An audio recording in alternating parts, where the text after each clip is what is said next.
kuna aina nne za baba kwa wale wameoa na kuna 3 kwa wale hawajaoa. Baba wetu aliye mbinguni, baba yetu mzazi wa mwilini, baba wa kiroho na baba mkwe. Na Mungu ndiye ameweka hizi taratibu. Na kila mmoja ana wajibu wake katika maisha yetu.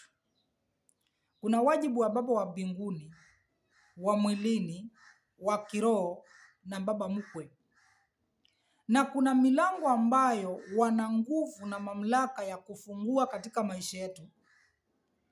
Na hii milango wakifunga, kuna milango baba wa kiroho akifunga katika maisha yako, hata bingu haitashughulika kufungua.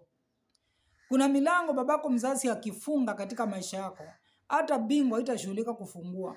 Kuna milango baba mkwe akifunga katika maisha yako, hata bingu haitashughulika kufungua. Kuna milango Mungu akifunga milango yako, hakuna mtu ataufungua. Kwa hivyo watu wangu wanaangamia kwa kukosa maarifa. Niuelewe kana kwamba Mungu ni Mungu wa mipangilio, na ameposition babako mzazi, ameposition babako wa kiroho, na ameposition babako mkwe katika sehemu mbalimbali katika maisha yako. Kwa hivyo hawa niuelewe ni ufunguo gani wako nao katika maisha yako. Kwa maisha marefu, ufungua maisha marefu kuna mzazi wako wa mwilini. Kitabu cha Kutoka 20:12. Na katika familia, mwenye ana ufunguo wa familia wa marriage na ndoa na familia ni mzazi wako pia wa mwilini. Lakini mambo ambayo yamefungwa katika ulimwengu ya rohoni, mwenye ana ufunguo za rohoni hapa duniani, mwenye ana ufunguo wa rohoni ni mzazi wako wa rohoni. Kwa mfano, umebarikiwa na wazazi wako katika marriage yako. Marriage yako babako amekubariki na mamako, lakini kuna vizuizi vya kiroho ambavyo viko. Umefuata oda ambayo iliwekwa na Mungu. Kwa mfano naangalia Abraham akituma mfanyikazi wake yule wa kwanza akimtuma aende akatafutie Isaac bibi. Na alipofuatilia akapata bibi na wakaishi vizuri na wakazaa. Na generation ya Abraham ikaendelea na mpangilio wa Mungu kupitia Abraham ukatimia. Kwa hivyo unaona kana kwamba kuna baraka za marriage ambazo ziko kwa mzazi wako ambaye ni baba mzazi.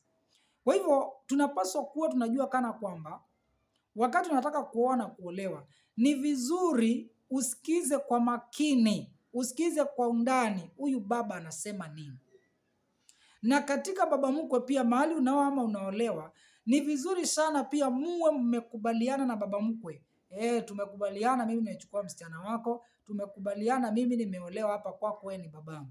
Na mambo haya yakiwa, baraka za Mungu asitazuilika. Lakini kuna contradiction mingi ambayo imekuwa kana kwamba tumetoa baba mkwe, tumetoa baba wa mwilini, tumesimamisha baba wa kiroho katika hiyo nafasi. Baba wako wa kiroho ayesimama katika nafasi ya mzazi wako. Biblia inasema tuwatii wazazi wetu. Let's honor our parents. Let's obey them. Let's support them. Let's listen to them. Let's love them. Let's care for them. These are our parents. Usisahau wazazi wako katika maisha yao ya uzeeni. Kuna baraka ziko mahali pale. Don't forget your parents. Don't abandon your parents. Don't erase your parents and replace them with your spiritual father or spiritual mother, whichever. Kwa hivyo, na pia kuna wale wanaume nao wanaoa. Wakioa sasa wanatoa wazazi wao, wanabaki sasa na wakwe.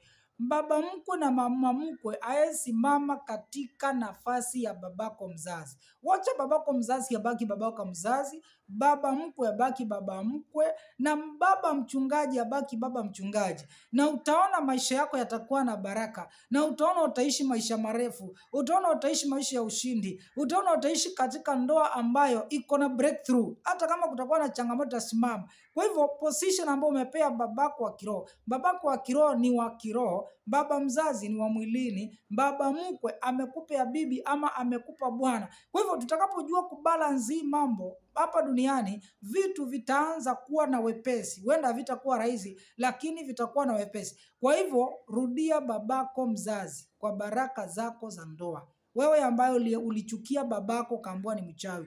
Wewe ambaye ulichukia babako ukaambiwa na mamako babako alikuwa hivi na hivi, nenda kwa babako. Kuna wanawake wengi, akina dada wengi Baraka zao ziko na baba yao, hajaziachilia. Kwa hivyo umeingia kwa ndoa, lakini umeingia bila ndoa, maana ndoa imebaki na babako. Babako ndiye alikuwa akupeane, lakini wewe ukakuja kwa mchungaji akakupeana. Wewe haushughuliki na babako tena, unashughulika na wakwe. Wakwe wana sehemu zao, wazazi wako wana sehemu yao, mchungaji ana sehemu yake, na Mungu ana nafasi yote, na wewe pia una nafasi yako katika maisha. Kwa hivyo watu wangu wanaangamia kwa kukosa maarifa.